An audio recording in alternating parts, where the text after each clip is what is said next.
What's going on, guys? Figured I'd get on here and give a little update on the truck.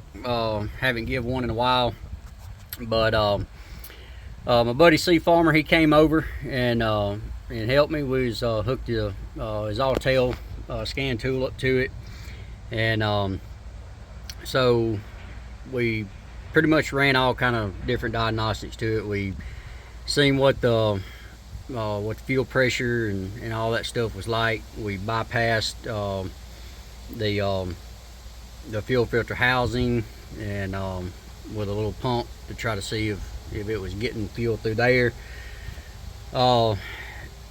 From the housing to the pump, whenever it comes out the other end, it was had a little bit of fuel coming out, but mostly air bubbles.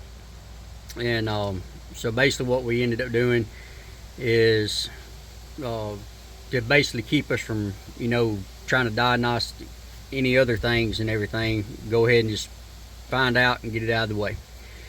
To see the high pressure pump basically went bad. So we didn't take the whole pressure pump off, but we did take the fuel regulator out. And unfortunately, I got some bad news.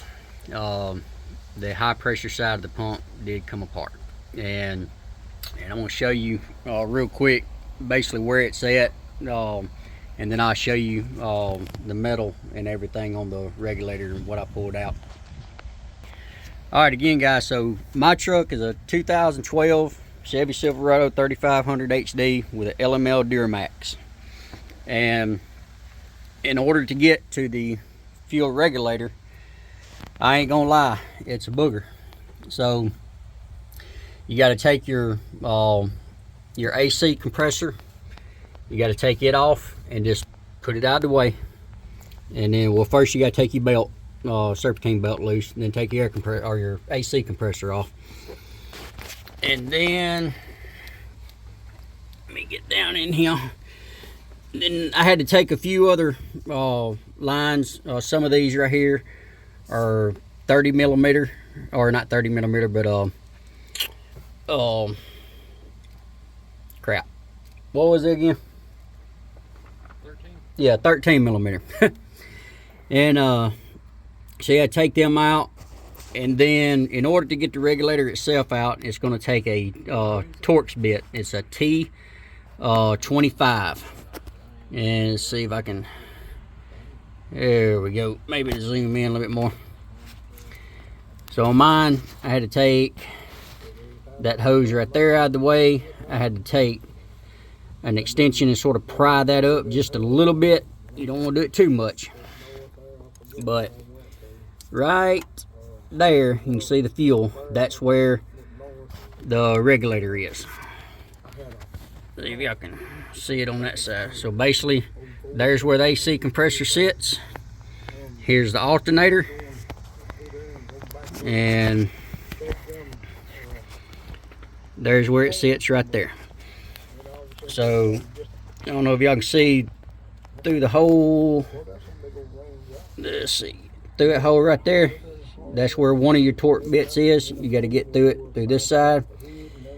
And that one's a pain, but that one right there is the big pain. So as you're unscrewing it, you're going to need a little magnetic stick, so that way you do not drop the bolt. And so what I done is took the regulator out, and I'll show you it real quick. I think C Farmer's holding it. Let y'all see those famous C Farmer. There he is. There's old my buddy James. Guys, if y'all don't mind, please keep James in y'all's prayers. His dad passed away yesterday morning. Please keep him in your prayers. This right here is the regulator, and you see that metal right there. It's basically gray, little like gum, mud looking stuff. So I pulled it out and saw it, and then I also stuck the little magnetic piece down inside the hole where I was showing you. Guys, look at all that metal right there. So basically, instead of just replacing, doing a CP3 conversion, what I'm gonna have to do is, what I didn't want to do is I'm gonna have to get the whole kit. So we're gonna have to do the CP3 conversion. We're gonna have to replace all the lines, all the injectors. I'm possibly gonna have to take my tank off and have it flushed out. That way you get all the metal out of the system. So that way, because it ain't gonna do no good to just put a pump back on it with all that metal, because it's just gonna keep going through there and going, and it's just gonna run the injectors and all that stuff again. So, but anyway, guys, unfortunately that's the update on the truck. So I was hoping, get lucky, and just you know, find maybe a line or something that maybe had a pinhole or something like that in it. But so that's, I guess, the worst case scenario. So guys, any of y'all know where 2012 LML Duramax is, sitting in somebody's yard, just drop the address, and you ain't gotta tell them. You didn't even tell me. Just drop the address. I'm just kidding. But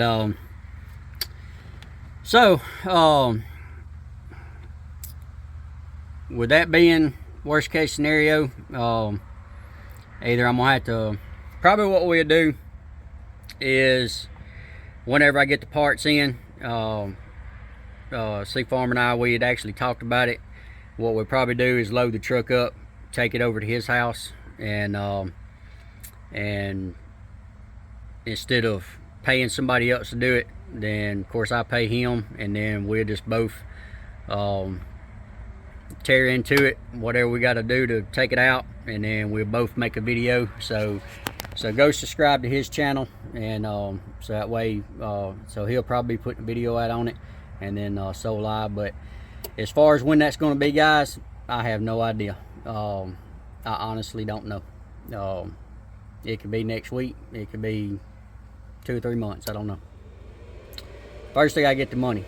Doing the pump itself, that was going to be roughly between $2,000 to $3,000 doing the pump, and also adding the fast system. And but with this, if I'm not mistaken, through I think it's through Fleece Thoroughbred Diesel, the whole entire kit with the injectors, the lines, all that stuff is, I think, around between $5,000 and $6,000. So so we'll be replacing that, and then also adding a fast system. So I'm probably looking at anywhere between $7,000 to $8,000, probably more. Time I pay for labor and stuff like that. So, but anyway, so either I want to try to get a loan, or I guess sell my Jeep. So, you guys want a Jeep? I got one for sale. So it's a 2000 Jeep Wrangler, 4.0 liter automatic. Jeep's got 170,000 miles. The motor's got less than 5,000. Here, I'll turn y'all around real quick. There she is right there. Good running old Jeep. So I've made a video on it. Go check out one of my other videos, and I went more in detail with it and everything. But anyway, guys, I'm gonna go ahead and get off here, and like I said, I just want to get on here and give y'all an update. And see Farmer over there, man. Let's see, turn you back around. Man, I tell you what, I honestly don't know what I would do without you. He's been sitting there in that chair the whole time, drinking his sun drop.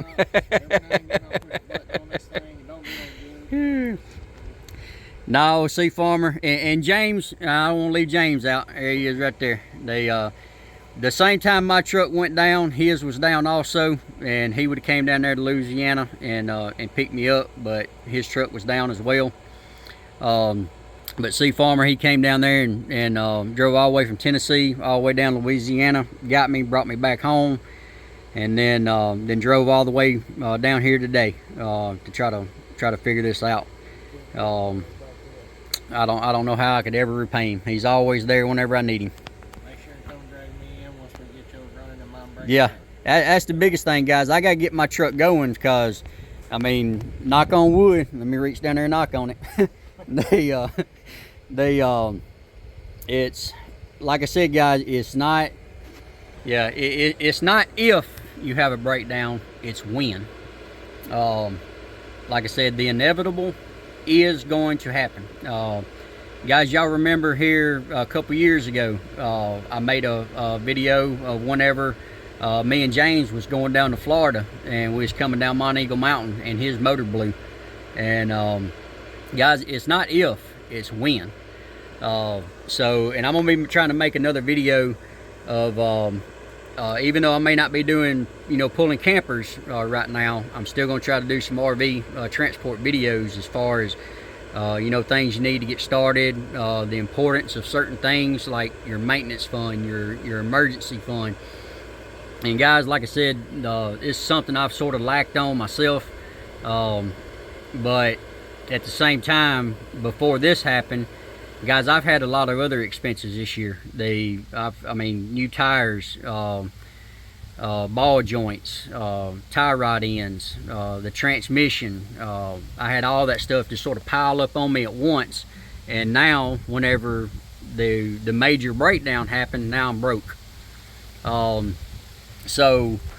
I'll go ahead and hit on it just real quick, but I'm gonna try to make another separate video. But guys, what I like to do is 5 to 10% of whenever you get paid off that load, put that back into a maintenance fund.